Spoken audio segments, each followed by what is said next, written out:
Prepare to get injected with awesomeness because this week's chapter of Hunter x Hunter has Kurapika at the front as he utilizes his signature abilities to take down some would-be assassins and imbue those without Nen powers to allow them to survive on this very deadly cruise. This was another crazy, wordy, and nutty chapter of Hunter x Hunter, one that I had to read a couple of times to get a firm grasp on, and yet it still manages to blow my mind every single time I read it.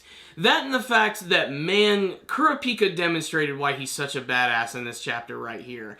The ability to basically slow down time is really cool, but the cost at which it comes, his Emperor Time ability, man, that is messed up. Every single second, he is losing an hour on his life. And he's been using this thing non-stop. He's actually giving up his very life force just to have an advantage against his opponents. And man, he has one hell of a resolve in order to make that happen. That and the fact that I love that they were able to take down that assassin in this chapter. Unfortunately, when they do, he actually has like a cyanide tablet in his tooth. He like bites it off, it's like poison, and he ends up killing himself, so there's nothing they can do without that. And then you got Benjamin, who's like, you know what, who cares, I got some freaking indisposable goons, I'm gonna throw another guy at him. He goes by the name of Bobby Mina.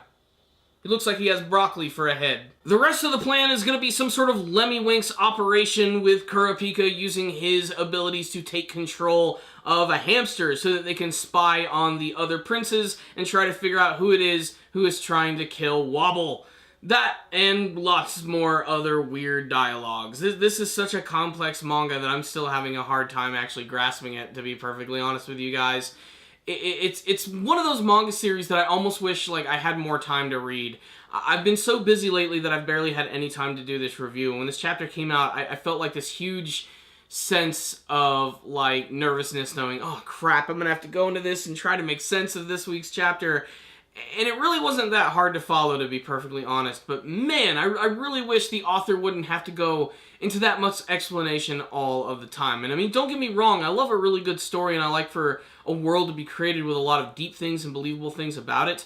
But it's a manga. I really just came here really for the amazing artwork and the story, which is supposed to just complement that artwork. You could argue that's not the only reason why manga and comics exist, but still, that's the Hunter x Hunter that I experienced while watching the anime version, and going to the manga version has really sort of changed my perspective on the entire series altogether, to the point where I really cannot wait to see what an anime version adaptation of this arc would be like if it ever happens. I would love to see that happen, as I think it would end up making a lot more sense to me. Something about the way the atmosphere is carried over with the voice acting just, I don't know, made it really easy to follow in the anime format. That being said, like I said, there's really nothing complex here, and it doesn't take away from this chapter. In fact, I highly recommend it because it is worth rereading a couple of times just to see all the little intricacies of this arc.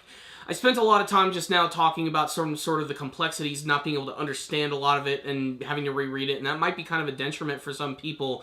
But this is a series that is worth going back to fully understand it and appreciate and look at all of the little details, which is ultimately why I really loved this chapter right here. That and, of course, all the stellar artwork with Kurapika going through some awesome poses and everything.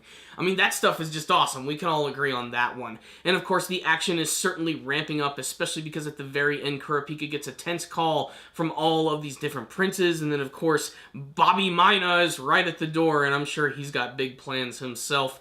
He has no reason to fail here. If that's something that he does, it's not only going to piss off Benjamin, but it could possibly ensure that Bobby Mina might lose his Bobby balls. So this was a fun chapter of Hunter x Hunter. Very complex and fun, worth rereading a couple of times with some pretty decent action as this Dark Continent Expedition weird succession war arc continues. So let's just hope for more and hope that it doesn't go on hiatus anytime soon. I'm going to give this chapter right here a solid 4 out of 5. Check it out, Hunter x Hunter fans, and make sure to tell me what you thought about this week's chapter in the comment section below. With that in mind, thank you all for watching this review. I very much appreciate it. Make sure to subscribe to the channel, leave me a comment giving me your thoughts about today's subject, and of course, if you like this video, please give it a thumbs up. Remember, if you are subscribed to the channel, make sure to check out this icon so you can get all of the notifications for when my videos are released. You'll even get them sent directly to your email. It's pretty freaking awesome. It always lets you know when I'm going to release something. So thank you guys for watching. Take care, and as always, stay damn, baby.